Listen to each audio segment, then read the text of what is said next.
Solidarity and shalom, everyone. We are starting a few minutes early today. I hope that's all right with everyone. But you can always watch this later if you didn't catch it live. Today, we're going to be talking about the 1967 film La Chinoise and how it is a cautionary tale uh, written by Maoists about Maoists. And when I have to clarify this, when I say Maoist, this is before Marxism, Leninism, Maoism was quote unquote synthesized in the 80s. These were people who considered themselves Marxist Leninists who followed Mao Zedong thought and sided with China on the Sino-Soviet split. And in 1967, I would call these people more like Lin Biaoists because they followed the line of the Chinese Communist Party when Lin Biao was prominent, which didn't call China social imperialist yet and didn't institute three worlds theory yet. They still believed the USSR was. They still believe the USSR was socialist, but just revisionist. And this is sort of where we're sitting at. So this film, La Chinoise, is actually an adaptation of a Dostoevsky novel from the late 1800s called The Possessed. And it's loosely based off of it, but the old novels, about five radicals that want to overthrow the czar using revolutionary violence. And, that's sort of what this film was loosely modeled off of, but it's a lot more artsy. And the film is about these five members of an extremely small Mao Zedong thoughtist. I'm just going to call it Maoist from now on. Maoist cell that believes in revolutionary violence before all will create change in society. And a lot of us would call them left adventurist. And even for this time, their target for their assassination is a Soviet ambassador of culture that is visiting France. And that is their target because they truly believe that Soviet revisionism is the greatest evil. And to incite, a revolution doing assassinations like this will inspire the masses. And this is called the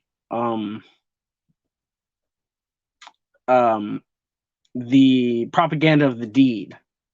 It's an anarchist. It's actually originally an anarchist thing, which I think is pretty evident. And the Narodniks in Russia, who wanted to overthrow the Tsar,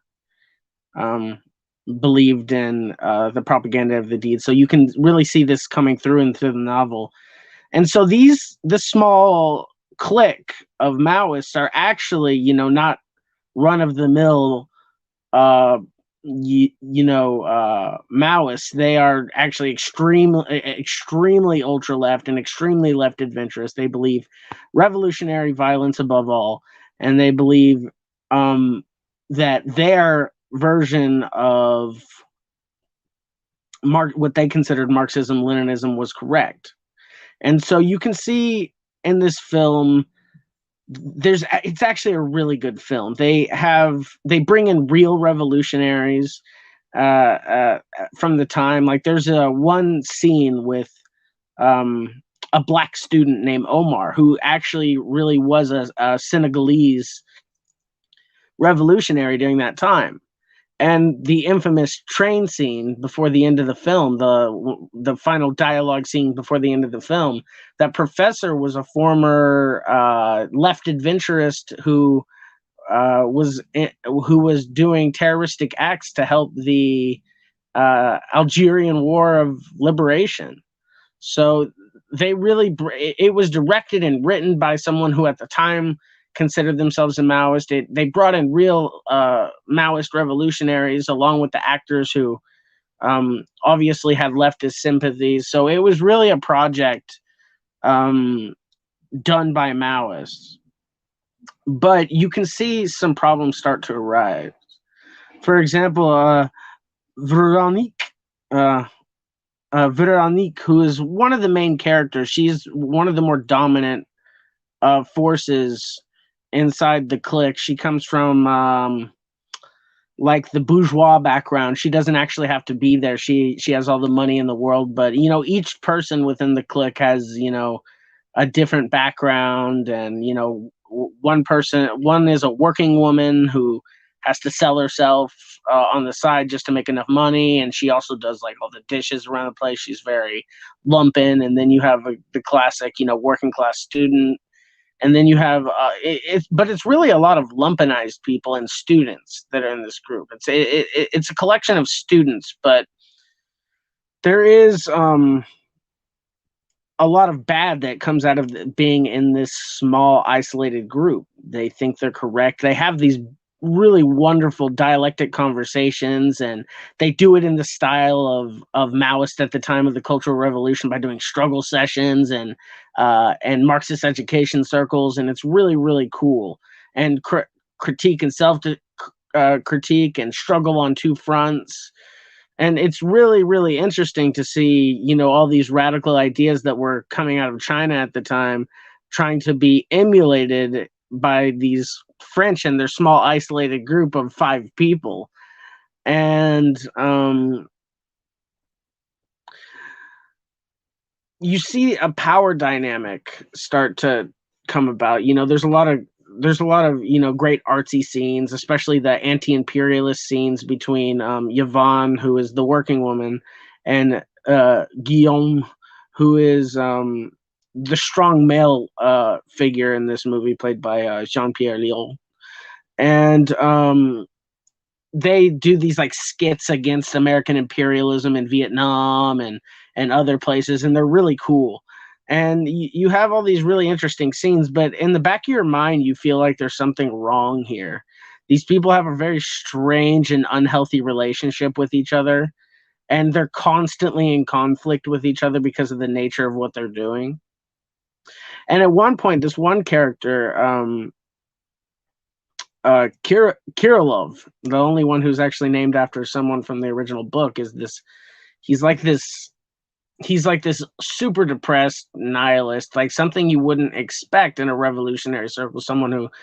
But he's someone who wants revolutionary violence for the opportunity to commit suicide, and he eventually just kills himself in the middle of the film, and it's really depressing. And these people just carry on like nothing had happened. And it's this really sick power dynamic and weird group dynamics that happen when you're in these small groups who believe they're right, and the majority of people are wrong, and the majority of these people need to listen to their way of thinking, and they get isolated from the masses, and they get isolated from everyday thinking, and they get super alienated. And what ends up happening is, you get mentally unstable people killing themselves, and it's not okay. And I think one of the most interesting scenes in the film is the train ride when Veronique, who is like the main strong character, who is I would say like the de facto leader, is on the train and has a discussion with an intellectual in the film, but in real life he was the Algerian freedom fighter, about the merits of revolutionary violence for shutting down universities. And it's a hypothetical. They're talking about, would it be effective if a single act of revolutionary violence to shut down universities to instill revolutionary change? And they have this very interesting conversation. And what I love about it is that it's in the dialectic. Of course, they're having a dialogue, and it's a very dialectical conversation. And in the end, they don't ever come to a synthesis, and I think that that's very interesting. And the film ends with Veronique getting the room numbers mixed up and killing an innocent person. And that's how the film ends. And I think that this film was made in earnest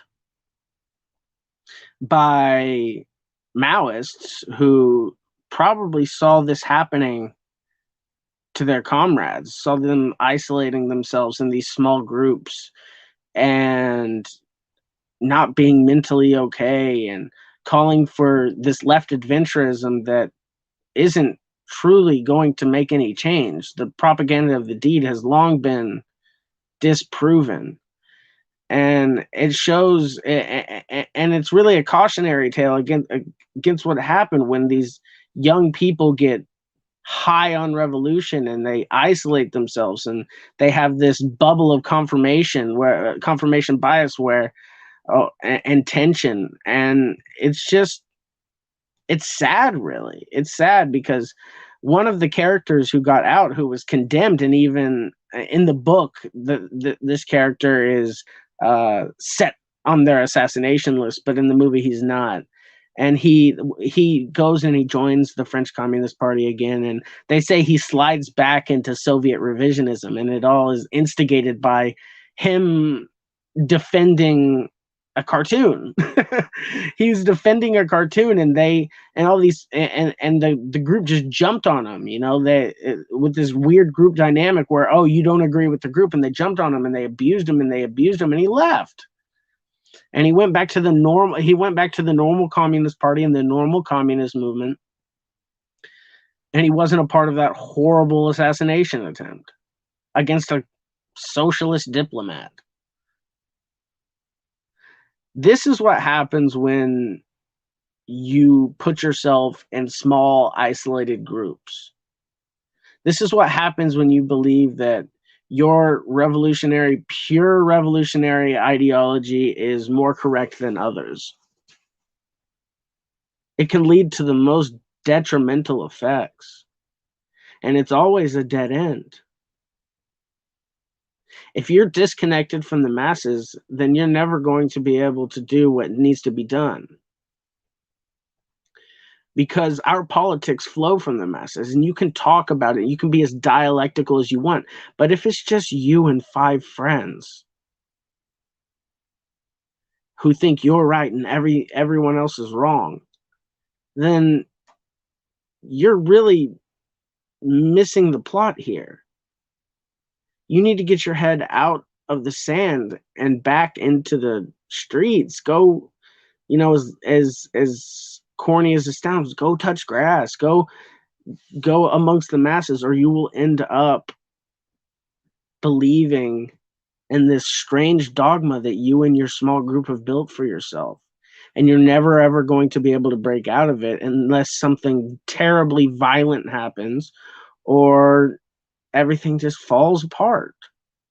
Because that's inevitably what happened to all of these groups. They all fell apart. These tiny little micro groups, and they keep popping up to this very day. More and more micro parties that believes they're right and the other people are wrong, and it's 5 people in a room plotting for the revolution, and it is not a healthy way to spend your time. It is not a productive way to spend your time. Get your head out of the sand and back into the streets. Otherwise, you'll fall victim to the same ultra-left trap that our characters in La Chinoise fell to. This story is it rings really true with me because my early days of being a communist were being with these small groups of Maoists and MLM Maoists, not the Mao Zedong thought ones, but the MLM Maoists.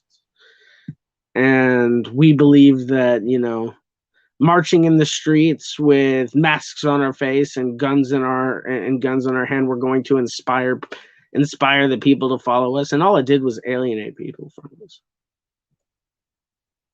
So that's why when I see this story, I go, oh my goodness, this is a cautionary tale, because it's very easy to fall into these sorts of groups. Now, I thank everyone who came to watch this one. I'm sorry that I had to do it early. I have to take care of some things. I appreciate everyone who watched. If you liked it, like it, share with your friends, and talk about it in the comments. What did you think about La Chinoise? Have you seen any of Jean-Luc Godard's other? Thank you, Romero. Have you seen any of Jean-Luc Godard's other radical films like British Sounds or Tout va bien? They're very good. I really like Tout va bien. I don't know how to say it. I'm not French, but it's Toutvaben.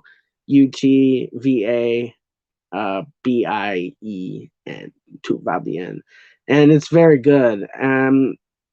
British Sounds is actually a lot easier to find than all the other ones. So also check that out. And these are all like Maoist era, very radical French New Wave. It's very cool stuff, very cool films.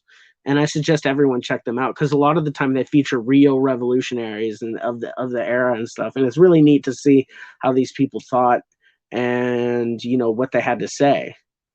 And the real revolutionaries that they brought in are the ones that breathe the most clarity and life into the movie. Omar, who comes in to help lead a lesson in La Chinoise, is a breath of fresh air as someone from the outside of the group who brings in a new life.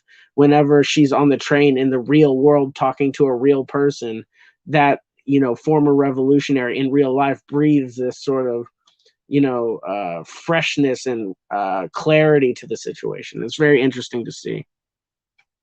So thank you everyone for watching, and I hope to see you again soon. Solidarity and shalom, y'all. Bye bye.